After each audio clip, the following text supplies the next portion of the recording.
সকালের কাজ সেরে স্নান টান করে চলে আসলাম এখন কাঠ ভাঙতে, কারণ স্নান করার আগে কাঠ ভাঙবো সেটা সত্যি একদমই মনে ছিল না, তাই স্নান টান করেই এখন চলে আসলাম কাঠ কুড়াতে। এখানে শুকনো শুকনো অনেক কাঠ পড়ে আছে লিচু গাছতলায়, তাই এখান থেকে কিছু শুকনো কাঠ নিয়ে চলে যাব। আজকে রান্না করব পাখায়, অনেক দিন পর আমি পাখায় রান্না করব, তো সেই জন্য ভাবছি যে পারবো কি না পারবো, সেই একটা মনের মধ্যে ভয়ও রয়েছে। যাই হোক, উনুনটাকে নিয়ে তো চলে আসলাম, আর এখন উনুনটাকে আমি ধরাবো। হাঁড়ি তো বসিয়ে দিলাম, আর একটু প্রণাম করে নিলাম বসুমাতাকে যেন ঠিকঠাকভাবে জ্বলে, কারণ অনেক দিন পরেই কিন্তু আমি উনুনে রান্না করছি।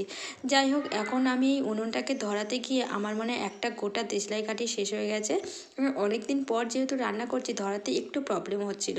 তারপরে দেখো, যাই হোক করে আমি ধরিয়ে দিলাম। আর সত্যি কথা বলতে কি, অনেক দিন পর রান্না করেছি কিন্তু একটুও প্রবলেম হয়নি, খুব ভালোভাবে আমি রান্না করেছি। আমি শুধুমাত্র গ্যাসে মধ্যে তরকারিটাই করি আর ভাতটাই পাখায় করি, কারণ ভাতটা উনুনে আমি তরকারি করতে পারি না, এত স্পিডে জ্বলে, তো তার ফলে আমি করতে পারি না।